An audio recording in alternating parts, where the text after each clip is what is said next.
ஒரே சரி போலாமா?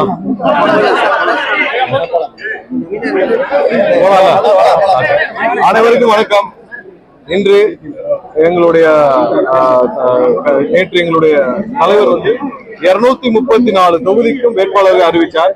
முதல் கட்டமாக எங்களுடைய தலைவருடைய வேட்புமனு இன்று பெரம்பூர்ல தாக்கல் செய்யப்பட்டது. எங்களுடைய தலைவருடைய பிரச்சாரமும் வெற்றிகரமாக இன்று பெரம்பூர்ல துவங்கி அடுத்தடுத்த கட்டங்களை நோக்கி நகர்ந்திருக்கு. பெரும்பாலான இடத்துல எங்களுடைய வேட்பாளர்கள் வேட்புமனுகளை தாக்கல் செய்து கொண்டு வருகிறார்கள். இன்னைக்கு நாம திரும்பவும் சொல்றது என்னன்னா, ஒவ்வொரு இடத்திலும் இன்னைக்கு எங்களுடைய தலைவருடைய பிரச்சாரத்துல பாத்தீங்கன்னா எங்கேயுமே காவல்துறை இல்லை. அதாவது பெரும்பாலான அவ்வளவு கூட்டங்கள் வருது, கூட்டங்களை ஒழுங்குபடுத்துவதற்கு ஏன்னா பெர்மிஷன் இருக்கு, எல்லாம் இருக்கு, கூட்டங்களை ஒழுங்குபடுத்துவதற்கு ஒரே இடத்துல கூட காவல்துறை இல்லை. அது சம்பந்தமாக தலைமை தேர்தல் டெல்லிக்கும் தலைமை தேர்தல் ஆணையத்துக்கும் தமிழக தேர்தல் ஆணையத்துக்கும் நாங்கள் புகார் கடிதம் எழுதியிருக்கோம்.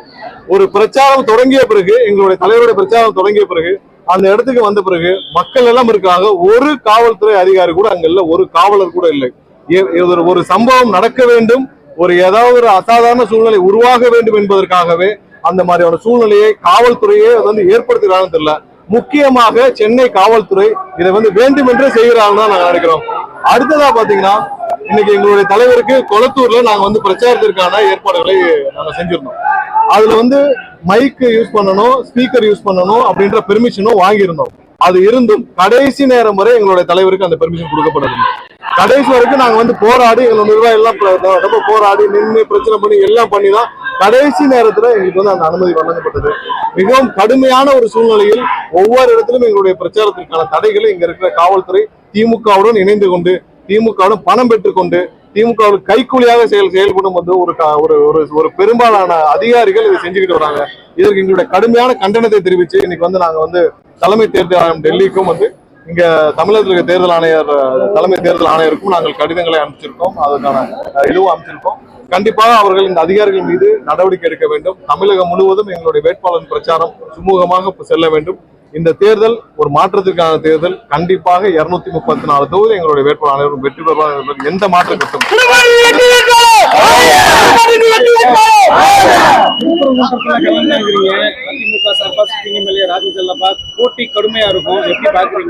அதிமுக கட்சி இந்த தேர்தலுக்கு அப்புறம் இருக்காது என்பது தமிழக மக்கள். அதிமுக என்ற கட்சி இந்த தேர்தலுக்கு அப்புறம் இருக்காது. அதிமுக என்ற கட்சிக்கு வாக்களிப்பது பாரதிய ஜனதா கட்சிக்கு வாக்களிப்பது சமம். இந்த தேர்தலுக்கு பிறகு திரு எடப்பாடி பழனிசாமி அவருக்கே நல்லா தெரியும், திரு எடப்பாடி பழனிசாமி அவர்கள் பொதுச் செயலாளராக இருக்க போவது கிடையாது என்பது உறுதி. ஏன்னா அது அவருக்கும் தெரியும். அது தெரிஞ்சுதான் அவர் வேற வழி இல்லாமல் இன்று அவங்க எல்லாம் பாரதிய ஜனதா கட்சியுடைய கட்டுப்பாட்டில் இருக்கிறார்கள். இந்த தேர்தலுக்கு பிறகு அந்த கட்சி எல்லாம் பாரதிய ஜனதா கட்சியோடு சேர்க்கப்படும். இந்த தேர்தலோடு அதிமுக என்ற கட்சியே இருக்காது. பாவம் புரட்சி தலைவர் தன்னுடைய சொத்துக்களை எல்லாம் கொடுத்து ஆரம்பிச்ச ஒரு கட்சி. அம்மா 30-35 வருஷம் போராடி உயிரை கொடுத்து காப்பாற்றிய கட்சி இன்று டெல்லி கபலீகரம் செய்வதை தமிழக மக்கள் பார்த்துக்கொள்ள மாட்டார்கள். இன்று எல்லா இடத்திலையும் அதிமுகவிற்கு வாக்களிப்பது பாரதிய ஜனதா கட்சிக்கு வாக்களிப்பதற்கு சமம். அதனால எந்த இடத்திலும் அதிமுக வேட்பாளர்கள் வெற்றி பெற போவது கிடையாது. எங்களுக்கு ஒரே போட்டு திமுக தான். திமுக கண்டிப்பாக இந்த 2011 என்ன மாதிரியான முடிவு ஒரு எதிர்கட்சி கூட ஆக முடியாத ஒரு நிலைமை இருந்துச்சோ அதேதான் இப்ப நடக்கும். அதிமுக யாரு நின்றாலும் எங்களுக்கு கவலை இல்லை. கண்டிப்பாக திருப்பரங்குன்றத்தில் வெற்றி வாய்ப்பு 100% உறுதி செய்யப்படும். அவர் நடிப்பு எடுப்படாதுன்னு சொல்லிட்டு ராஜகோபால் சொல்லிருக்காரு. எப்படி நீங்க பாக்குறீங்க? ஐஸ்கிரீம் சாப்பிட குழந்தை மாதிரி பேசுறாரு விஜய். அதாவது இவங்களுக்கு எல்லாம் என்ன செய்யணும்னே தெரியல. அந்த அதிமுக ஒரு பழைய பெருச்சாளிகளுக்கு என்ன செய்யணும்னு தெரியல. அந்த பழைய பெருச்சாளிகள் ஒன்னே ஒண்ணு சொல்றேன், டெபாசிட்டாவது வாங்க முடியுமான்னு பாருங்க. அந்த பழைய பெருச்சாளி ஏன்னா யாரும் இவரு அவரு எல்லாம் சொல்ல தேவையில்லை. இவங்க எல்லாரும் பேச வேண்டியது திமுக பத்தி பேசுறாங்களா? இல்ல.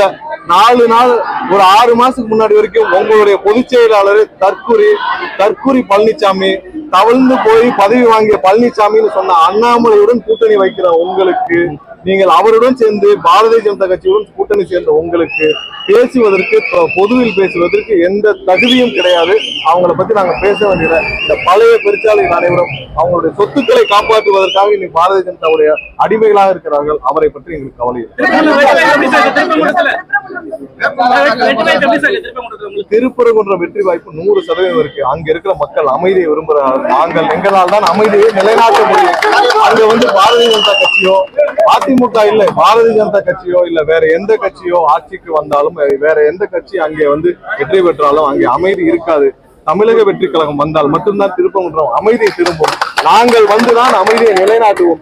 100% திருப்பரங்குன்றம் 2 வருஷத்துக்கு முன்னாடி எப்படி இருந்துச்சோ அதே சூழ்நிலையில் அமைதியான சூழ்நிலையை கண்டிப்பாக நிலைநாட்டும். இல்ல நாங்க தெளிவா சொல்லியிருக்கோம். அந்த சம்பவத்தை எங்களுடைய ஸ்டாண்ட்ல ரொம்ப தெளிவா சொல்லியிருக்கோம். அந்த பிரச்சனையை பெருசாக்கியது திமுக தான். அதை முன்னாடியே தடுத்து நிறுத்தலாம். அதே நேரத்தில் பாரதிய ஜனதா கட்சி வேண்டுமென்றே ஒரு எமோஷனல் இஷ்யூவை கிரியேட் பண்ணி திருப்பரங்குன்றத்தில் தேவையில்லாத அசாதாரண சூழ்நிலையை உருவாக்கினார்கள். திருப்பரங்குன்றம் அமைதியாக இருக்க வேண்டும் என்பதுதான் எங்களுடைய 100% நோக்கம். அது நாங்கள் இந்த தேர்தல் முடிந்த பிறகு, எங்களுடைய ஆட்சி அமைந்த பிறகு, தளபதியால் நாங்கள் வெற்றி பெற்ற பிறகு 100% அமைதி நிலைநாட்டும். 2 வருஷத்துக்கு முன்னாடி என்ன நிலைமை இருந்ததோ, அதுக்கு முன்னாடி என்ன நிலைமை இருந்ததோ அதே மாதிரிதான் மக்களும் விரும்புகிறார்கள். இங்க யாருமே நீங்க போய் இந்த பிரச்சனை பண்ணணும் அந்த பிரச்சனை பண்ணணும், சுமூகமாக மக்கள் அனைவரும் சேர்ந்து என்ன முடிவெடுக்கிறோம் அந்த முடிவுதான். மக்கள் கேட்கறதே ஒரு தரப்பு ஏத்தணும், ஒரு தரப்பு ஏத்தக்கூடாது.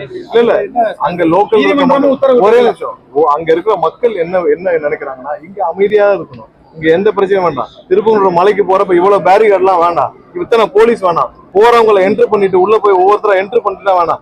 இத்தனை வருடமாக 100 வருடமாக அமைதியாக போயிட்டு இருந்த திருப்பரங்குன்றம் சர்ச்சைக்குரிய பகுதியாக மாற்றிய திமுகவிற்கும் பாரதிய ஜனதா கட்சிக்கும் எங்களுடைய கடுமையான கண்டனத்தை தெரிவிக்கிறோம். அவங்க 2 பேரும் இங்க இருந்து போகணும்.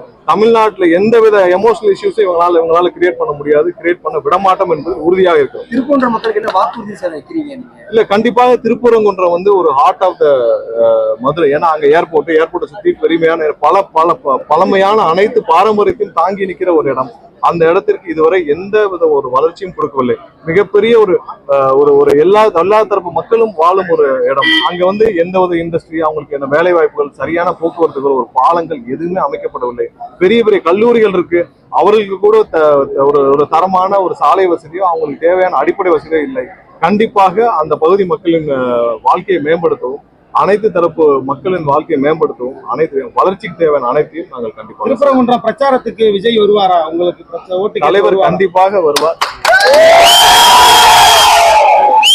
வெற்றி பெற்ற பிறகும் தலைவர் கண்டிப்பாக நன்றி சொல்லுவார்.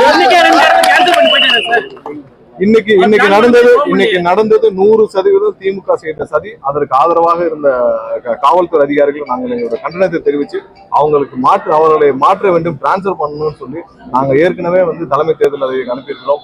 ஒவ்வொரு இடத்திலும் அவர்களை உருவாக்கிறார்கள். வேண்டுமென்று அசாதாரண சூழ்நிலையை உருவாக்க நினைக்கிறார். அதற்கு எங்களோட கடும் கண்டனத்தை தெரிவிக்கிறோம்.